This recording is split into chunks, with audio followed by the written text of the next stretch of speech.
Okay friends, आइए तो देखते हैं हम 6 मार्च के रीजनिंग का पेपर जो हुआ था एसएससी सीजीएल 2022 का मेंस। तो चलिए शुरू करते हैं उसका फर्स्ट क्वेश्चन।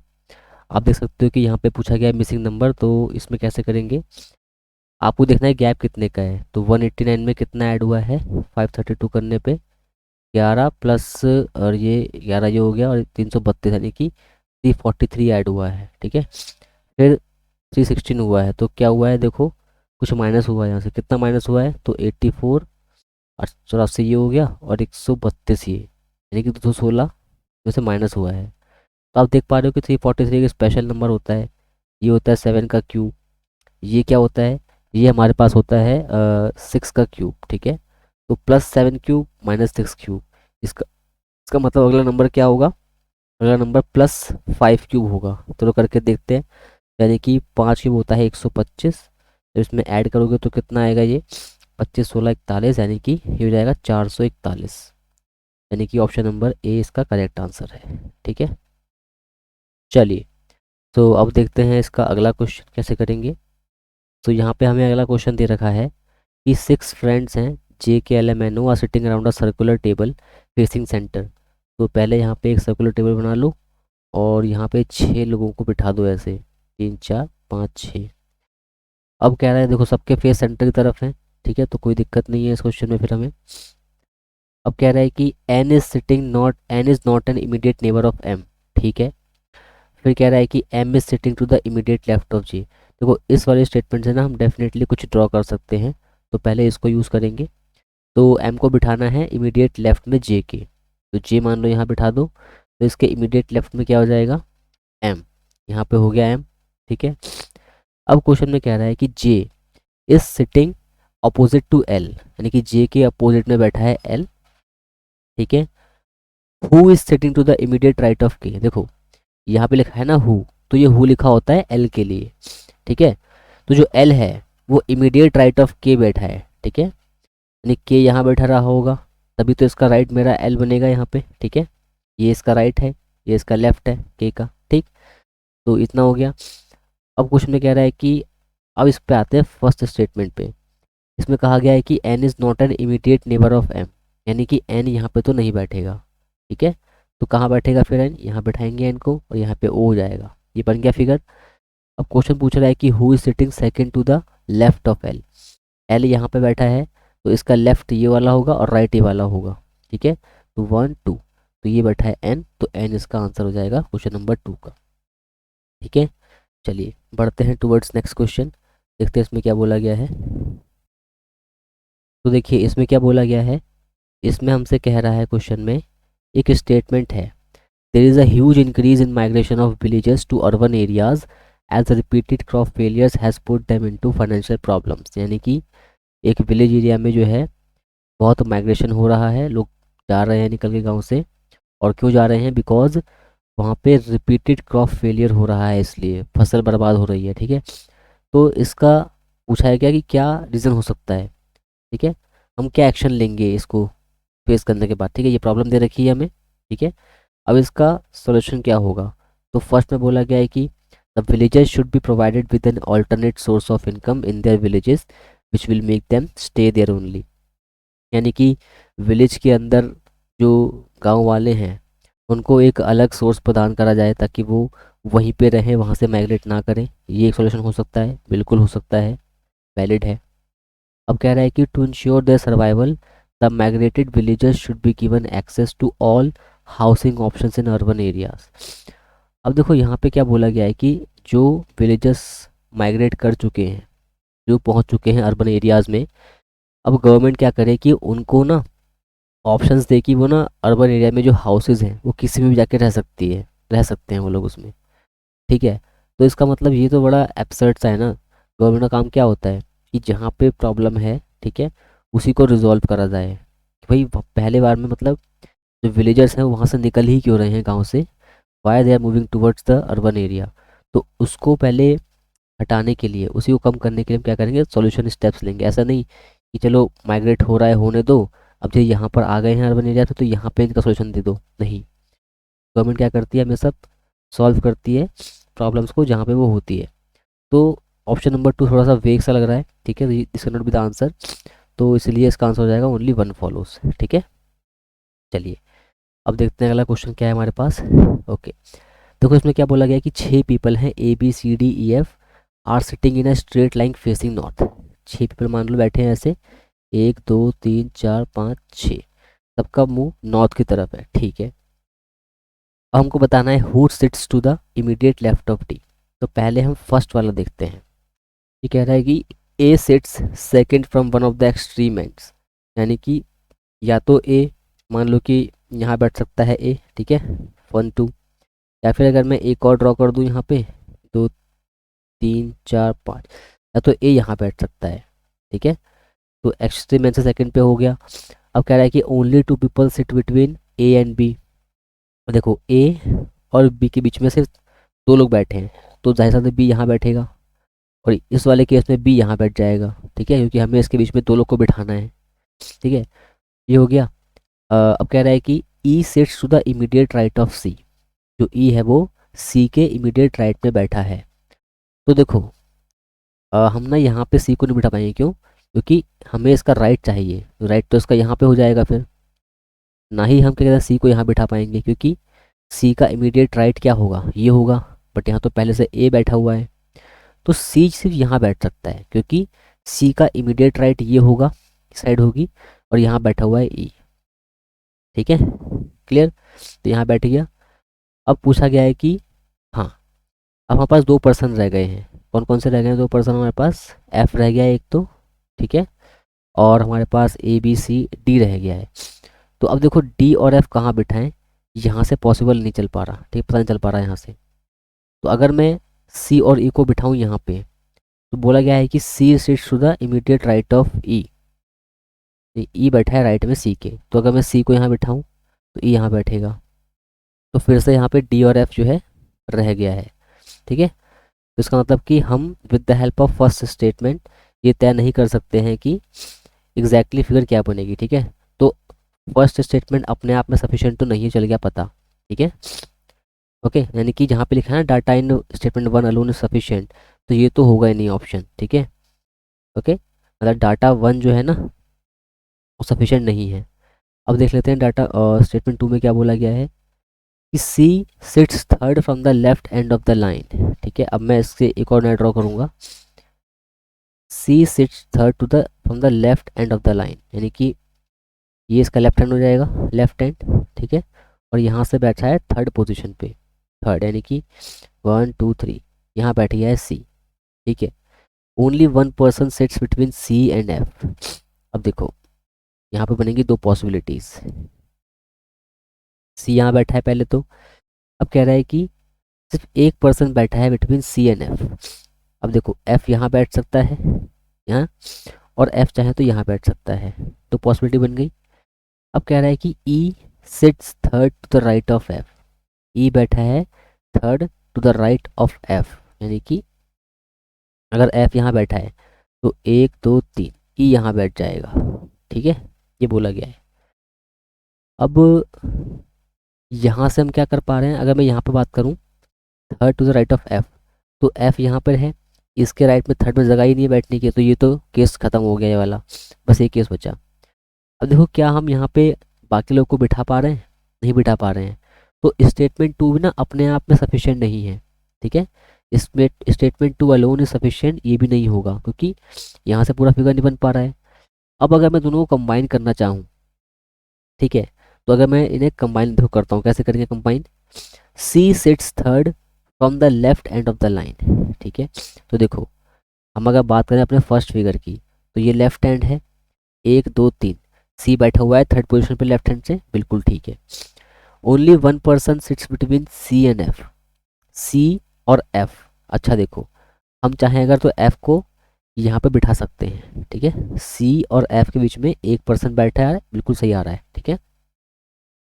अब कह रहा है कि E sits third to the right of F, यानी कि अब देखो क्या राइट ऑफ एफ के थर्ड में ई बैठा है, यहाँ से बन रहा है, तो एफ यहाँ पर है, तो 1 2 3 बिल्कुल सही ये आ रहा है यहाँ पे, ठीक है। ओके, तो यानी कि ABCD यहाँ पे डी आ जाएगा, तो ये फर्स्ट केस बन गया।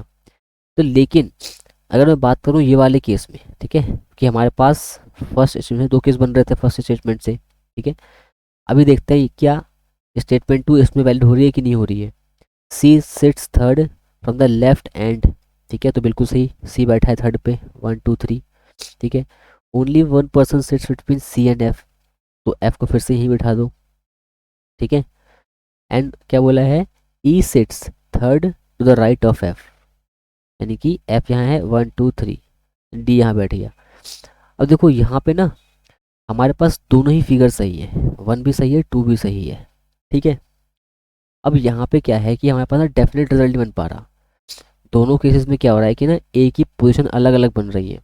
हम ए और बी के लिए एक फिक्स पोजीशन नहीं बता सकते हैं कि एग्जैक्टली ए कहाँ बैठा है। ए हो सकता है कि लेफ्ट हैंड से बैठा हो सेकेंड हैंड पे, या फिर हो सकता है कि वो राइट हैंड से बैठा हो सेकेंड हैंड पे, ठीक है, बोथ आर ट्रू। वैसे ही ट्रू है बी के लिए भी। तो ए और जो बी है ना, इनकी पोजीशन हम सर्टनली नहीं कह पा रहे हैं। यहाँ पे दो केस बन रहे हैं ए और बी के लिए, तो इसलिए हम भूलेंगे ना कि स्टेटमेंट वन और स्टेटमेंट टू पूरी तरह इनसफिशियंट है, ठीक है, they are not sufficient to tell the answer.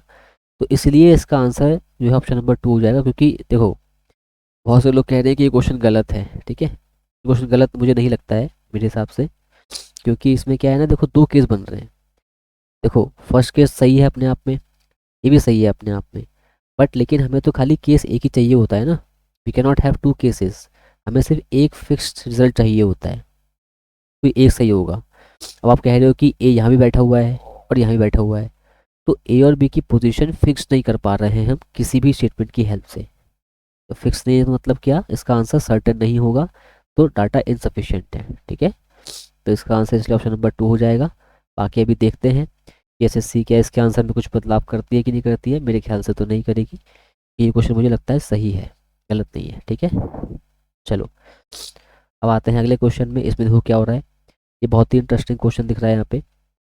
देखो इसमें क्या है ना कि ये कॉलम है, तो हर कॉलम में एक ना एक फिगर है, ठीक है। इसमें एक फिगर है, इसमें एक फिगर है, यहाँ पे है, यहाँ पर है, यहाँ भी एक फिगर है।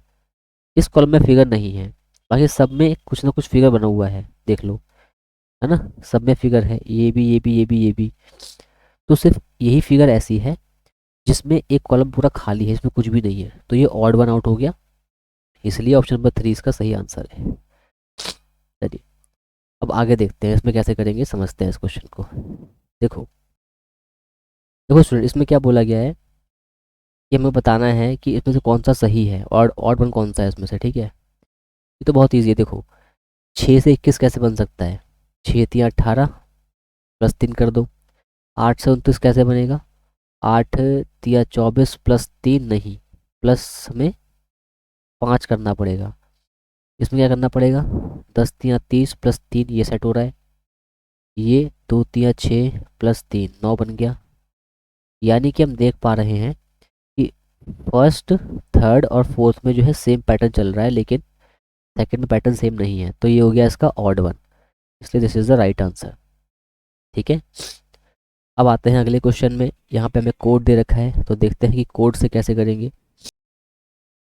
देखिए इसमें क्या बोला गया है कि ना हमने कोडिंग करी है, तो कह रहा है कि COMPAQ को कोड कैसे करा है, PQNRBS। देखो जब भी हमें कोई ना दो कोड दे रखे हो ना, तो हम ट्राई करते हैं कि हम रिलेशन निकालें स्मॉल वाले कोड से। तो अपना सोनी को पकड़ लो, यहाँ पे SONY, इसे कोड कैसे करा गया है, TQOA से, ठीक है। अब ये होता है, देखो यहाँ पे क्या चल रहा है पता है, ये 19 है, 15 14 25 20 17 15, और ये हो गया एक, या फिर कह लो 27 कह लो, ठीक है। देखो 19 से 20 हुआ, एक जोड़ा है, मतलब कि दो जोड़ दिया है यहाँ पे जोड़ दिया है एक, तो जोड़ दिया है, ठीक है, मतलब कि +1 +2 कोडिंग चल रही है। अभी देखो आप, क्या ये वैलिड इसमें है, तो बिल्कुल इसमें +1 जोड़ दिया है, फिर इसमें 2 जोड़ दिया है, 17 बन गया ये, ठीक है। M होता है 13, N है 14, यानी कि +1 जोड़ा है, मतलब कि सही चल रहा है पैटर्न, यही पैटर्न है। अब देख लो, M में जोड़ेंगे 1 तो बनेगा N, तो पहले में N आएगा, यानी कि इसको रिजेक्ट कर दो। O में जोड़ेंगे 2, 15 2 17, यानी कि Q आएगा दूसरे में, तो दूसरे में Q यहाँ नहीं है, ये गलत हो गया, ये गलत हो गया, तो यही सही है खाली, ठीक है। ये इसका आंसर आ गया। चलिए अब देखो इस क्वेश्चन में क्या है, कैसे करेंगे इसको। पहले यहाँ पे देख लो, ए यहाँ पे है, बी यहाँ पर है, सब में ए यहाँ है, बी यहाँ पर है, ठीक है, सही है। तो देखो एस परसेंटेज डी मतलब क्या है कि एस वाइफ है डी की, S is the wife of D, तो ये हस्बैंड होगा फिर, ठीक है। अब बोल रहा है कि डी हैशटैग एफ, यानी कि डी जो है ब्रदर है एफ का, डी ब्रदर है एफ का, ठीक है। एफ एट द रेट जी, यानी कि एफ जो है वो डॉटर है बी की, एफ डॉटर है किसकी, जी की। जी एंड एच, जी जो है हस्बैंड है एच का, ठीक है, G is the husband of H, husband of H यानी कि एच वाइफ होगी इसकी। अब H at the rate J, H daughter है जे की, ठीक है, डॉटर है किसकी, जे की। ओके अब क्या बोल रहा है, then how F is related to H, यहाँ पे एफ है, यहाँ पे एच है, तो क्या दिख रहा है हमें कि एफ जो है वो डॉटर है एच की, है ना, बेटी है इनकी, तो डॉटर इसका राइट आंसर हो जाएगा। अब इस पे आते हैं, देखो ये तो, अब देखो क्या होगा, यहाँ पे ऐसा आएगा, ये जुड़ रहा है पूरा, यहाँ पे कट रहा है, तो यहाँ पे ऐसा आएगा ये, ठीक है, इस तरह से आएगा, और यहाँ पे ये ऐसा आएगा। अगर हम बात करें इस वाले फिगर की तो ये ऐसे हो जाएगा। उसके बाद ये एक ब्लैक लाइन है, इसके ऊपर एक ब्लैक लाइन आएगी, फिर ऐसे पूरी ब्लैक लाइन, फिर उसके बाद एक बहुत ही पतली सी लाइन आएगी ऐसे सिंगल लाइन, फिर एक मोटी लाइन। तो किस में है ये तो होगा नहीं, यहाँ पे ये एक्स्ट्रा बन रहा है, ये नहीं चाहिए हमें। फिर एक ब्लैक लाइन यहाँ पे है, ये है स्मॉल लाइन, डबल लाइन यहाँ पे, ये चल जाएगा। ये देखो पॉसिबल नहीं हो कि यहाँ पे गैप आ गया है, ये गैप की ज़रूरत नहीं है हमको, और ये तो बिल्कुल नहीं होगा क्योंकि इसमें ये दे रखा है पहले ही, मतलब खाली यही इसका राइट आंसर हो गया, ठीक है। चलिए now we have one more question for blood relation, D at the rate N, यानी कि डी क्या है, डॉटर है किसकी, एन की, ठीक है। अब एन भी डॉटर है किसकी, एच की, बना दिया ऐसे। एच एंड है वाई का, एंड कहाँ पे है देखो, एंड का मतलब होता है हस्बैंड, तो एच हस्बैंड है किसका, वाई का, तो वाई वाइफ है इसकी। अब वाई डॉटर है किसकी, वाई डॉटर है एफ की, ठीक है, ओके। अब एफ परसेंटेज है वी, एफ वाइफ है वी की, wife of V, how is V related to H, देखो वी की डॉटर है ये, ठीक है, और डॉटर का हस्बैंड, यानी कि एच जो है वो सन इन लॉ हो गया, या फिर आप कह सकते हो कि एच की वाइफ का फादर है वी, तो वाइफ फादर, ठीक है। वी क्या है एच का, वी जो है एच की वाइफ का फादर है, तो ये इसका ऑप्शन नंबर 10 टू सही हो गया।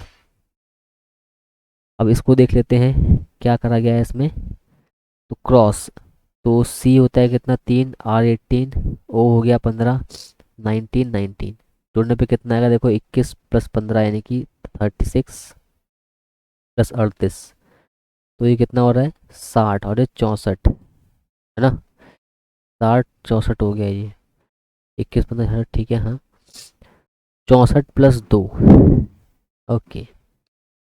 अभी देखते हैं कि इसमें चल रहा है ये काम, तो सी है 3, एच 8, ए 18, देखो 90 तक नहीं पहुंचेगा नहीं, इसका मतलब कि यहाँ पे रिलेशन ना उल्टा वाला लग रहा है मेरे को। सी का उल्टा क्या होता है एक्स, एक्स 24, एच होता है 8, 8 का उल्टा 19, ठीक है, ए का उल्टा 26 हो जाएगा, आर का उल्टा हो जाएगा 9, ठीक है, 20 का उल्टा 7, जोड़ने पे कितना आएगा देखो, 19 24 कितना हो गया 43 हो गया, प्लस 26 49, और ये 69, 69 + 9 78, 78 + 7 85, 85, और ये 90 क्यों बनाए, शायद इसमें इन्होंने 5 लेटर ऐड कर दिए हैं, मे बी, देखते हैं क्या इसमें सही है कि नहीं। अब देखो इस वाले वर्ड का हमने ना डायरेक्ट सम निकाल रखा है, सिक्स कितना 64 आया था, ठीक है।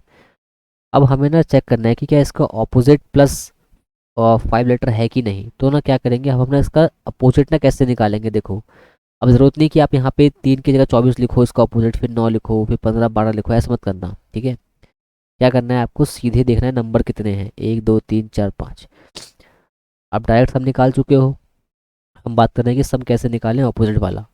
27 को सीधे मल्टीप्लाई कर दो, ये 5 लेटर है ना इसलिए 5 से मल्टीप्लाई कर दो। 27 पंजे 135, इसमें से 64 माइनस कर दो। 5 - 4 1, 13 - 6 7, 71 आ गया। ठीक है, एक सेकंड रुको। नहीं नहीं, 64 आया था ना ये, एक आ गया, 71 हो गया। ठीक है,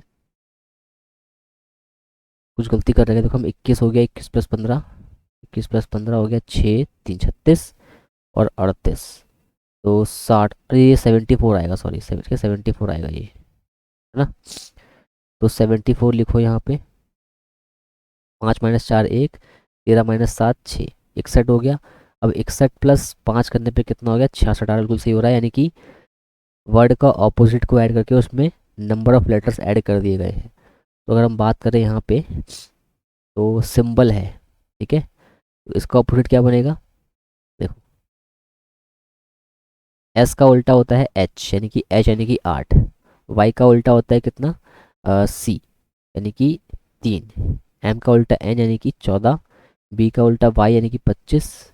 ओ का उल्टा यानी कि एल यानी कि 12। एल का उल्टा मतलब ओ यानी कि 15। ठीक है, 27 + 25 कितना हो गया, 52, +14 कितना हो गया, 66। 66 + 3 69, +8 77। 77 प्लस कितने लेटर हैं, 5 लेटर हैं, कितना, 82 आ गया। तो इसका आंसर हो गया 82। ठीक है, चलिए, ये तो क्वेश्चन मिरर इमेज का है, तो पहले आना चाहिए आर। आर बनेगा, फिर वी, फिर ओ आई 6। देखो आर, ये तो पॉसिबल ही नहीं है, सिर्फ एक ही में आर दिख रहा है, तो ये इसका आंसर है। ठीक है, देखो इसमें क्या हो रहा है, यहाँ पे हम देख रहे हैं कि ये जो है ना, ये कहाँ पे किस साइड खुला है। हम देख रहे हैं कि पहले ये तो हो रहा है, ऐसे मुड़ रहा है ये, कि 90 डिग्री यहाँ पे हुआ। ठीक है, फिर देखो इसमें ना क्या करा गया है, समझते हैं। देखिए यहाँ पे जहाँ पे एरो है ना, आप समझ लो कि नहीं, आपका फेस है ये। ठीक है, जहाँ पे एरो उसको फेस मान लो अपना, और इसको समझो कि ये आपके हैंड्स हैं, लाइक दिस। ठीक है, अब जिस साइड में एरो है ना, जिस साइड में एरो है, यहाँ पे आपका फेस है, उसके राइट साइड में हमने इसे ओपन करके लगा रखा है ऐसे। ठीक है, जो ये हल्का सा लाइन है ना, ये कहाँ पे लगी है, ये लगी है राइट साइड में। देखो ये है, इसका है राइट हैंड यहाँ पे, तो यहीं खुला है। एरो यहाँ पर है, इसका कहाँ पे होगा, राइट हैंड ऊपर होगा, राइट हैंड, तो यहाँ पे खुला हुआ है ये। और इस वाले में देखो क्या हो रहा है, इसका हेड यहाँ पर है, तो इसका है राइट हैंड ये, तो इस साइड ही खुल रखा है। ठीक है, इस वाले में क्या होगा, इसका राइट हैंड होगा ये वाला, तो यहाँ पे खुलना चाहिए था। तो यानी कि यही ऑड वन आउट है, क्योंकि आप देखो ये इसका हेड है, ये इसका राइट हैंड है, तो यहीं पे ओपन होगा। तो लेकिन ये यहाँ पे हो रहा है, बस इसमें नहीं हो रहा, तो मतलब कि यही इसका ऑड फिगर है। ठीक है, अब देखो, अब आते हैं अपने नेक्स्ट क्वेश्चन पे, इसमें क्या पूछा गया है। देखिए, तो इसमें हमें एक स्टेटमेंट दे रखी है। फर्स्ट स्टेटमेंट क्या बोल रही है, who sits to the middle of, अच्छा, सेंटर को फेस करके बैठे हुए हैं 4 लोग, A B C D. Okay, हम बात करते हैं फर्स्ट की, तो बोल रहा है कि C sits to the immediate left of A, तो मतलब पहले एक सर्कल बनाओ और यहाँ पे 4 पर्सन बिठा दो। सी बिठाना है to the immediate left of A को बेटे यहाँ बिठाओ। ठीक है, और सी के लेफ्ट में क्या होगा, मतलब ए के लेफ्ट में आएगा सी यहाँ पर। ठीक है, only one person sits between C and D. अब सी और डी के बीच में खाली एक पर्सन बैठा है, यानी कि डी यहाँ बैठ सकता है खाली, क्योंकि यहाँ पे एक पर्सन बैठा है, यहाँ भी बैठा है एक पर्सन, यानी कि यहाँ पे कितना आ जाएगा, बी आ जाएगा। तो फर्स्ट स्टेटमेंट से हम फिगर कंप्लीट कर पा रहे हैं, हम आंसर दे देंगे who sits to the immediate right of A, तो ए के राइट में बैठा है डी। तो फर्स्ट स्टेटमेंट से अलोन इसका आंसर आ गया। अब चेक करते हैं कि स्टेटमेंट 2 से क्या हो रहा है। तो मैं बोल रहा है कि only one person sits between A and B. अगर मैं एक फिगर बनाऊँ, 4 पर्सन को बिठाऊँ, तो ए और बी के बीच में खाली एक पर्सन बैठा है, तो ए को यहाँ बिठाओ और बी को यहाँ बिठा दो। ठीक है, तो यहाँ पे बैठा है एक पर्सन। ओके, अब कह रहा है यहाँ पे क्या, कि C sits to the immediate right of B. देखो, तो हम ना शुरुआत करेंगे ये वाली स्टेटमेंट से। सी बैठा है बी के इमीडिएट राइट में, तो बी को यहाँ बिठाओ, सी बैठ गया यहाँ पे। अब only one person sits between A and B, तो ए यहाँ बैठ जाएगा मतलब, तो यहाँ पे आ जाएगा डी। तो यानी कि हम स्टेटमेंट 2 से भी फिगर कंप्लीट कर पा रहे हैं। ठीक है, इसका मतलब कि बोथ डेटा, यानी कि या तो आप सिर्फ फर्स्ट को यूज़ कर लो या फिर आप यूज़ कर लो सेकंड को, दोनों ही अपने आप में सफिशिएंट हैं आंसर देने के लिए। तो आप क्या बोलोगे, डेटा इन आइदर स्टेटमेंट 1 और statement 2 alone is sufficient to answer the question. तो ये इस क्वेश्चन का आंसर हो जाएगा फोर्थ वाला। ठीक है, अब आते हैं अपने हम अगले क्वेश्चन में। अब देखो यहाँ पे क्या बोल रहा है कि ये क्वेश्चन है कॉज एंड इफेक्ट का। ठीक है, तो क्वेश्चन आया है कि country X reduced their crude oil import by 6% in the last 5 year. जो कंट्री एक्स है उसने ना क्रूड ऑयल को एक्सपोर्ट करना, सॉरी इम्पोर्ट करना जो है बंद कर दिया है, मतलब कि 6% रिड्यूस कर दिया है इन लास्ट 5 ईयर, कम कर दिया है। The automobile industry in the country x has witness the sharp decline of 13% in its growth margin this year. ठीक है, अब देखो यहाँ पे जब कोई कंट्री अपना क्रूड ऑयल को लाना बंद करेगी, ठीक है, रिड्यूस करेगी, तो क्या रीज़न हो सकता है उसका। The reason can be what, कि या तो उस कंट्री के अंदर क्या हुआ हो कि इलेक्ट्रिक व्हीकल्स ज़्यादा बढ़ गए हों, ठीक है, इसलिए फ्यूल कम यूज़ हो रहा है। या फिर ऐसा हो सकता है कि there is lack of fund, है ना, ये पॉसिबल रीजंस हैं ऐसा होने के। सेकेंड में कह रहा है कि automobile industry country has witness a sharp decline of 13%। अब ऐसा नहीं हो सकता कि क्योंकि बाहर से क्रूड ऑयल कम आ रहा है, ठीक है, यानी कि इस वजह से जो है हमारे पास कंट्री के अंदर डिक्लाइन हो रहा है किसका, व्हीकल्स का, ऐसा पॉसिबल नहीं है, राइट। यानी कहने का मतलब ये हुआ कि जो सेकंड वाला जो केस है ना, कि country x has witness a sharp decline of 13% in its growth margin this year, तो ऑटोमोबाइल की सेल्स कम क्यों हो रही है, क्योंकि लोग इलेक्ट्रिक व्हीकल खरीद रहे होंगे, इसलिए हो सकता है। ठीक है, समझ रहे हो। तो ये दोनों ना अलग अलग रीज़न के, मतलब अलग अलग इंडिपेंडेंट इवेंट्स के इफ़ेक्ट्स हैं। ठीक है, समझ रहे हो। तो इसका आंसर उन्होंने उसने वन दे रखा है, तो वन इसका आंसर है। ठीक है, चलिए अब इसको देख लेते हैं कि यहाँ पे उन्होंने कैसे करा है। तो देखिए यहाँ पे क्या हुआ है ना, कि हमने 7 को 3 से मल्टीप्लाई करो, 7 दिया कितना हो गया 21, फिर इसको डबल कर दो, 42 आ गया, फिर उसमें एक जोड़ा हुआ है। ऐसे ही क्या देखो यहाँ वैलिड हो रहा है ये, 5 × 2 हो गया 10, 10 को डबल कर दो तो हो गया 20, 20 में जोड़ दो एक, यानी कि 21, यानी कि बिल्कुल सही। This is the right relation. ठीक है, अब देखते हैं कि किस किस में वैलिड है ये। तो देखो फर्स्ट में क्या है, 11 × 5 करने में 55 आ गया, 55 का दुगना 110, प्लस 1 करने पे 111 बन रहा है, बिल्कुल सही, यानी कि फर्स्ट में ही वैलिड है। तो फर्स्ट ही इसका करेक्ट आंसर हो जाएगा, राइट आंसर। ठीक है, चलिए अब देखो इसमें कैसे करेंगे। पहले इसमें ना हम नंबर्स काउंट करते हैं कितने हैं। तो 1 2 3 4 5 6 7 8, 8 4 12, 3 15, 16 17 और 3 20। ठीक है, 20 है, तो ग्रुप बनेगा चार का, सिर्फ 5 का ग्रुप बनेगा। अगर आप ग्रुप बनाए सिर्फ 4 का, 1 2 3 4, 2 3 4, 3 4, 1 2 3 4, ठीक है, तो क्या होगा देखो। तो फर्स्ट स्टार्ट कहाँ से होगा, यहाँ पे पहला डब्लू है। ठीक है, तो डब्लू अगर यहाँ पे लिख दूँ मैं, तो हमारे क्वेश्चन में क्या है कि डब्लू तो कहीं भी नहीं दे रखा आंसर में, मतलब कि यहाँ पे ग्रुप 4 का नहीं बनेगा, ग्रुप बनाएंगे 5 का, 1 2 3 4 5, 4 5, 1 2 3 4 5। ठीक है, 1 2 3 4 5। अब देखो यहाँ पे क्या हो रहा है ना, कि आपको दिख रहा होगा साफ साफ कि हर ग्रुप ना डब्लू से एंड हो रहा है, डब्लू डब्लू डब्लू, मतलब यहाँ पे डब्लू आएगा। और हर ग्रुप शो हो रहा है बी से, बी यहाँ पर है, बी यहाँ पर है, बी यहाँ पर है, मतलब बी यहाँ पर भी होगा। तो फर्स्ट में तो बी आएगा।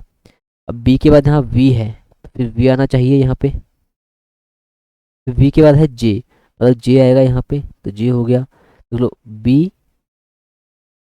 अच्छा, B V J, B V J, अगर यहाँ पे जे लिखा है हमने, ठीक है, और यहाँ पे के, अच्छा, बी वी, ओके। देखो एक्चुअली हम सोच रहे हैं कि यहाँ पे जे आएगा, बट ऐसा पता क्यों नहीं है, क्योंकि अगर मैं यहाँ पे जे मान लेता हूँ, मान लो, तो बी वी फिर जे यहाँ भी आना चाहिए था, पर यहाँ तो एल दे रखा है। इसका मतलब कुछ गड़बड़ है। जे सीधे एल पहुँच गया थर्ड नंबर पे। इसका मतलब कि ये एक बढ़ रहा है, थर्ड लेटर जे है, फिर यहाँ पे के आएगा। ठीक है, मतलब जब का थर्ड लेटर है वो क्या है, जे है, फिर डैश है, फिर एल है, फिर ना यहाँ पे नहीं दे रखा कुछ, डैश है। जे से एल पहुँचने का मतलब ये है कि ये एक एक नंबर से बढ़ रहा है। यहाँ से के हुआ होगा, फिर एल, फिर यहाँ पे एम बना होगा। देख लो, क्या थर्ड लेटर पे यहाँ पे हमारे पास यहाँ पे हमारे पास के दे रखा है, तो बी भी के बिल्कुल ये दे रखा है यहाँ पे। और कहीं भी ऐसा नहीं है, यहाँ तो डब्लू है, ये पॉसिबल ही नहीं है। यही इसका आंसर हो जाएगा थर्ड। ठीक है, फर्स्ट टू रॉन्ग क्यों? क्योंकि यहाँ पे शुरुआत ए से हो रही है, तो ये तो गलत पहले ही हो गए। ये वाला गलत क्यों है? क्योंकि यहाँ पे सेकंड में डब्लू आ गया, बाकी बी आना चाहिए यहाँ पे, तो ये गलत हो जाएगा। सो थर्ड इसका सही आंसर है। ठीक, अब इसको देखो, कह रहा है कि यहाँ पे इंटरचेंज करना है 45। मल्टीप्लाई का मतलब क्या है? डिवाइड। नो, डिवाइड का मतलब क्या है? Plus, plus 12। माइनस का मतलब क्या है? मल्टीप्लाई 5। प्लस का मतलब है -3। तो 9 पंजे 45, 5 12 पंजे 60, -3, तो कितना का 57। ठीक है, प्लस 5 62, तो ये इसका आंसर आ गया 62। ठीक है, चलो, अब कह रहा है कि यहाँ पे तीन अलाइक हैं, बताओ कौन सा ऑड वन है। तो पियानो, पिकोलो, फ्लूट और क्लैरिनेट। तो यहाँ पे जो है ना, पिकोलो और पियानो, इसमें देखो लॉजिक ना ये लगा रखा है इन्होंने कि ना, ये सारे जो है ना विंड इंस्ट्रूमेंट हैं, यानी कि इनको हम बजाते हैं मुंह से, मतलब मुंह से हवा देते हैं तभी ये बजते हैं तीनों इंस्ट्रूमेंट, फ्लूट, क्लैरिनेट और ये पिकोलो। लेकिन पियानो तो ऐसा नहीं होता है, पियानो को तो हम हैंड से प्ले करते हैं, तो इसलिए ये हो जाएगा हैंड, ये हो जाएगा ऑड वन। ठीक है, इसका राइट आंसर हो गया। अब आते हैं यहाँ पे क्या बोल रहा है, in a row of people facing north, prince is fifth from the right hand. तो मान लो कि ये रो है, ठीक है, और प्रिंस जो है फिफ्थ है राइट हैंड से, यानी कि क्या हो गया, राइट हैंड कहाँ पे, ये रहा। तो मतलब 1 2 3 4 5, प्रिंस यहाँ पर आ गया। ठीक है, तो यहाँ बिठा दो किसको, प्रिंस को। ठीक है, प्रिंस क्या है, फिफ्थ है फ्रॉम राइट हैंड, तो यानी कि मतलब प्रिंस यहाँ बैठा है। ठीक है, तो ये हो गया 5वें नंबर पे, यानी कि यहाँ बैठे हैं 5%, मतलब प्रिंस तक क्या है, 5 लोग हो चुके हैं। Amit is 15 from the right hand, इसी राइट हैंड से अमित 15 नंबर पे है, मतलब मान लो अमित, मान लो यहाँ बैठा है, तो इसका डिस्टेंस मान लेते हैं 15 है। ठीक है, यानी ये 15वां पर्सन है राइट हैंड से Amit. Amit is exactly between Prince and Aditya, Prince और आदित्य के एग्जैक्टली बीच में बैठा है।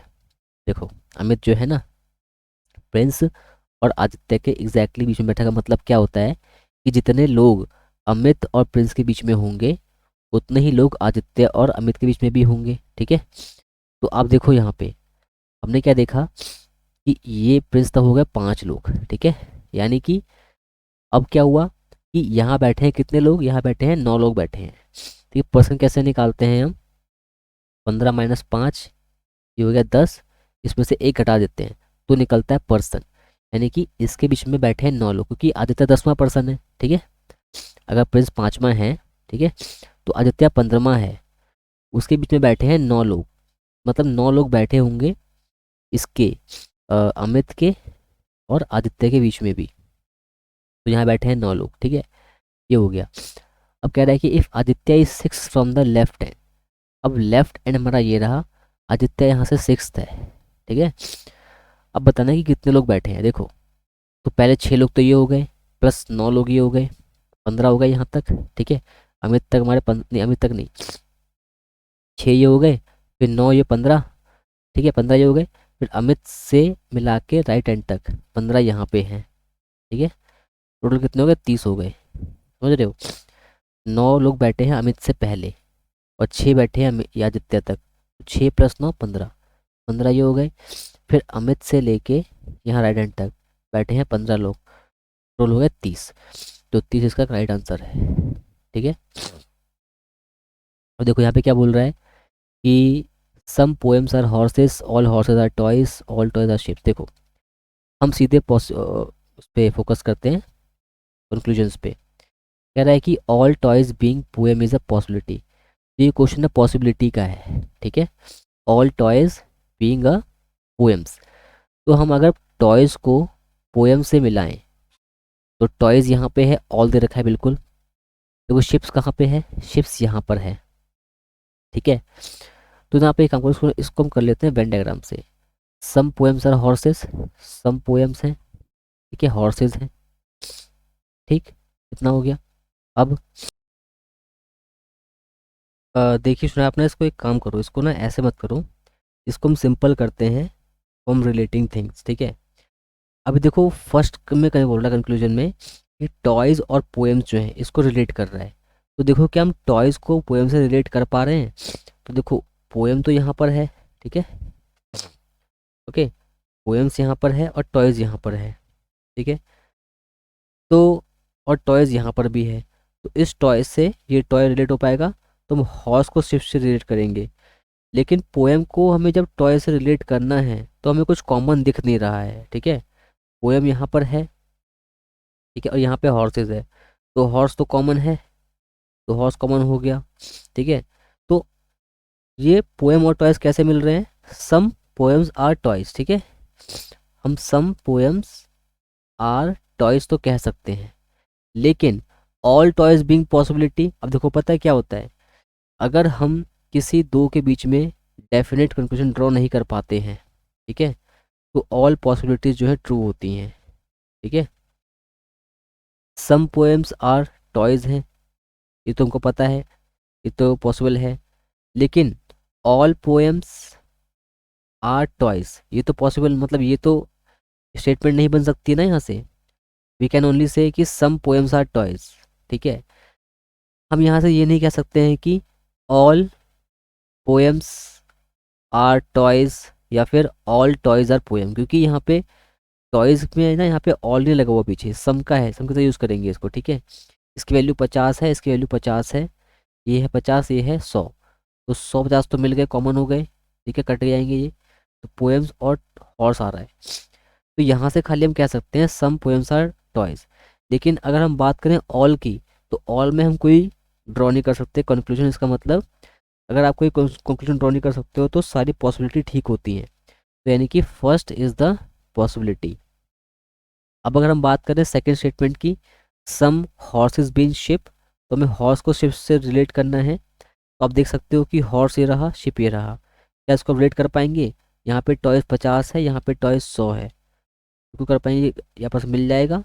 तो हॉर्स और शिप जो है ये बना रहा है स्टेटमेंट, तो सम हॉर्स आर शिप्स बिल्कुल ठीक है। तो बेसिकली ये इसमें दोनों स्टूडेंट फॉलो कर रहे हैं। एक्चुअली आपको ना यहाँ पे सर्ड्स एंड इंडिसेस, मतलब कि सर्ड बोल रहा हूँ मैं, आपको यहाँ पे ना जो ये वाले क्वेश्चंस होते हैं इस टाइप के, ठीक है, आपको पहले ये पढ़ना पड़ेगा कि कैसे कैसे करते हैं इन क्वेश्चंस को हम, कि 100 किसे मानते हैं, 50 किसे मानते हैं, ठीक है।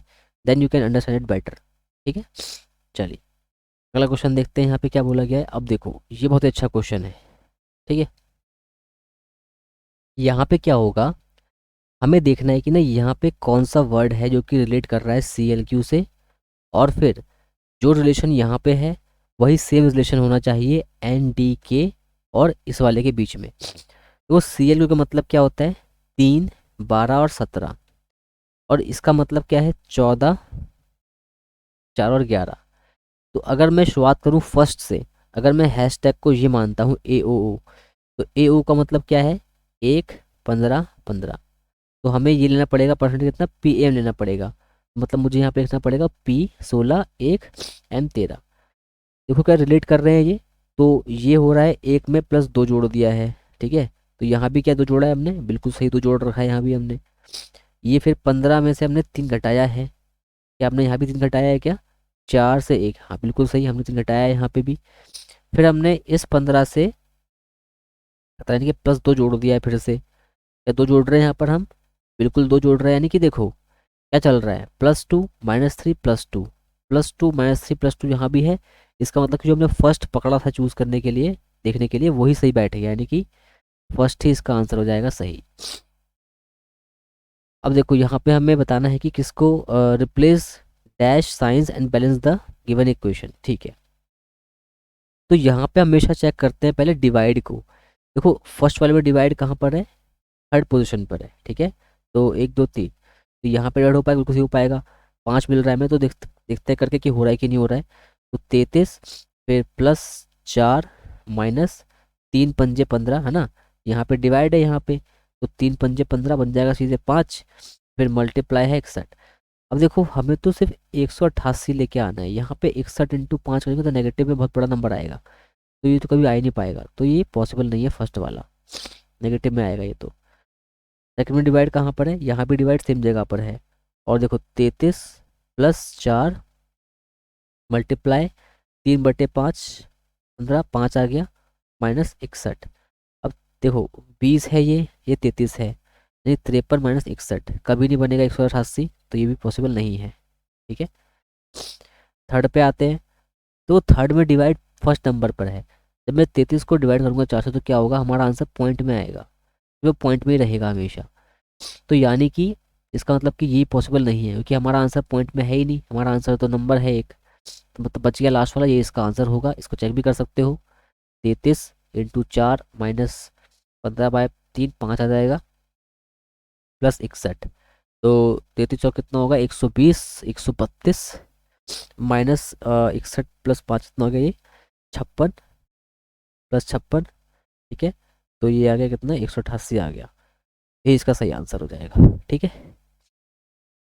अब देखो यहाँ पे क्या हो रहा है स्टूडेंट, यहाँ पे क्या हो रहा है कि ना, ये परपेंडिकुलर है, ये इस डायरेक्शन में है, ये ऐसे। फिर यहाँ पे आओ, थर्ड फिगर में आओ, ये ऐसे हो गया, यानी कि ये 90 डिग्री घूम रहा है एंटी क्लॉकवाइज। फिर यहाँ पे घूम रहा है 90 डिग्री एंटी क्लॉकवाइज, फिर यहाँ पे घूम गया इधर। तो अब देखो इस वाले में क्या हो रहा है, ये ऐसे है अभी, फिर ये इस वाले में ऐसे हो गया, यानी कि ये भी 90 डिग्री घूम रहा है एंटी क्लॉकवाइज, ठीक है। फिर यहाँ से इधर कैसे आएगा, फिर से 90 डिग्री घूम जाएगा एंटी क्लॉकवाइज, यानी कि ये यहाँ पे इस तरह से होगा, तो जो कि इसी में दे रखा है खाली, तो ये इसका राइट आंसर हो गया। देखो इसमें कैसे करेंगे, यहाँ पे फोल्ड कर दिया ऊपर नीचे, इसका इमेज कैसे बनेगी, कुछ ऐसे बनेगी, ठीक है। ये ऐसे आएगा, ऐसे ऐसे कुछ ऐसे बनेगा, मतलब कि देखो जरा ध्यान से आप, ये तो पॉसिबल नहीं है, ये पॉसिबल नहीं है, सिमेट्री नहीं बन रही इसमें, ये पॉसिबल भी नहीं है, ये पॉसिबल है खाली, बहुत ईजी क्वेश्चन था ये तो, ठीक है। अब यहाँ पे देखो हमें एक ना मीनिंगफुल लेटर बनाना है यहाँ से, तो हमें वर्ड कैसे रखे हैं,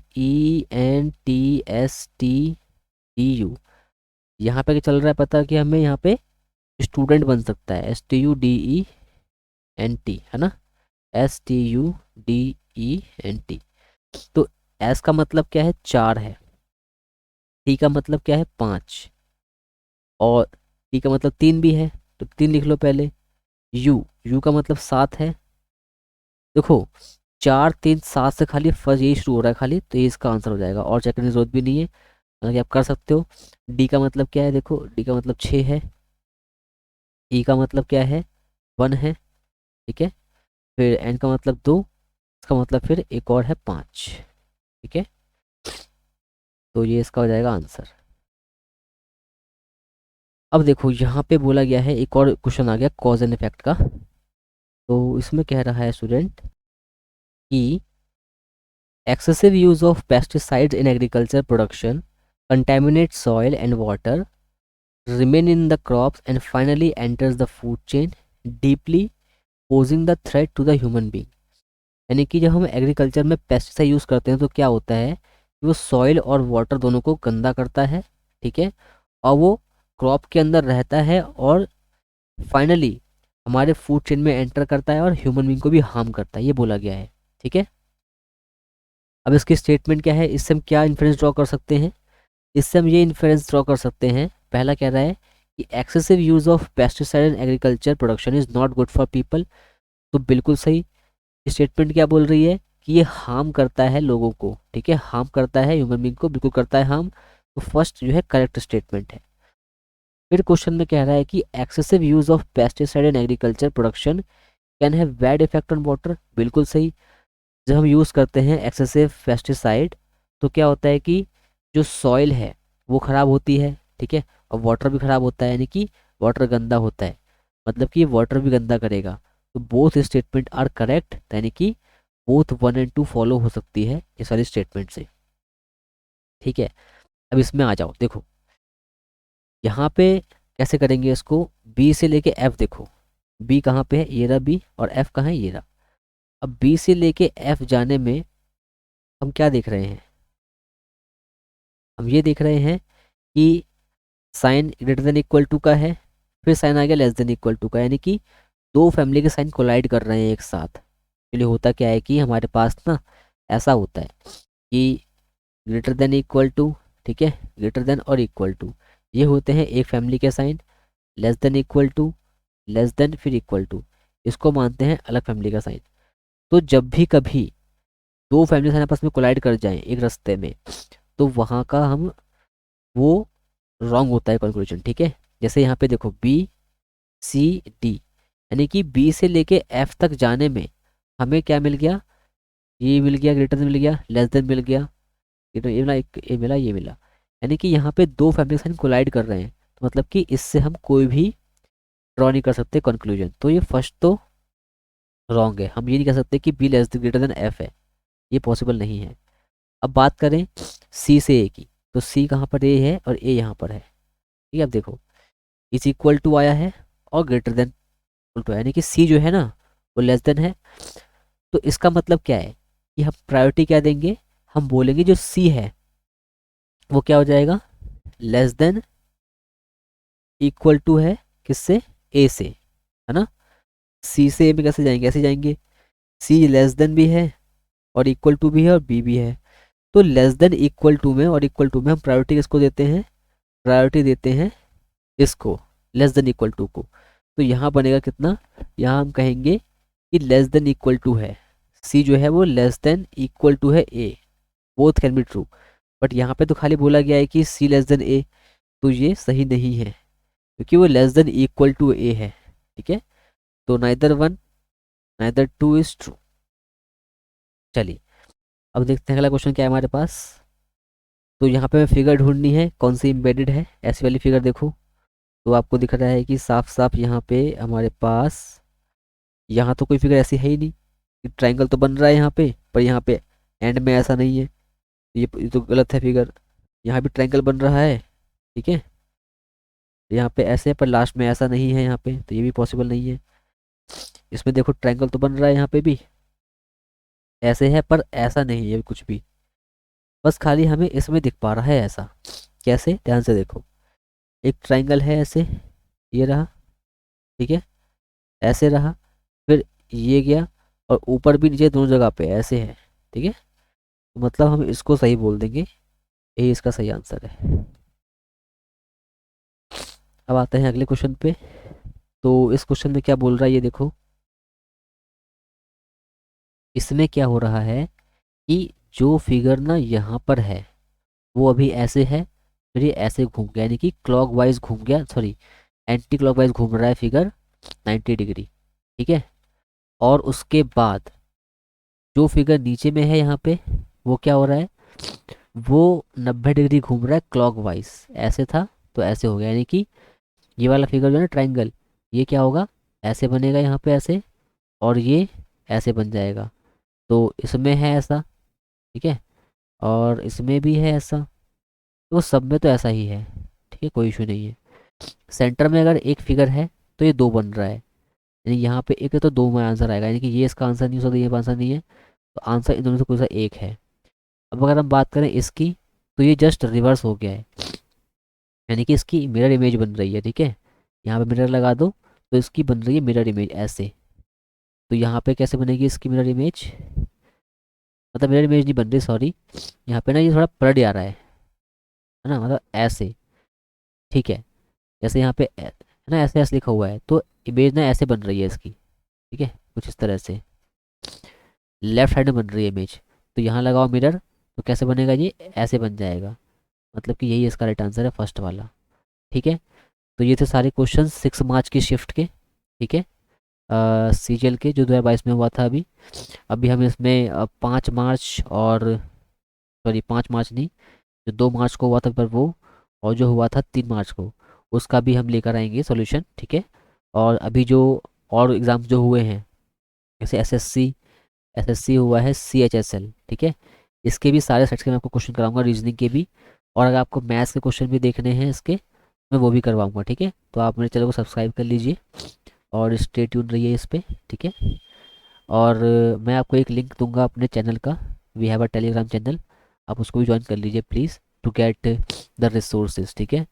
वहाँ पे मैं शेयर करूँगा आपके संग कि आप क्या क्या चीज़ें यूज़ कर सकते हो अच्छा स्कोर करने के लिए रीजनिंग में, मैथ्स में, ठीक है, ये सब चीज़ों में। चलिए, so goodbye, have a nice day student, all the best.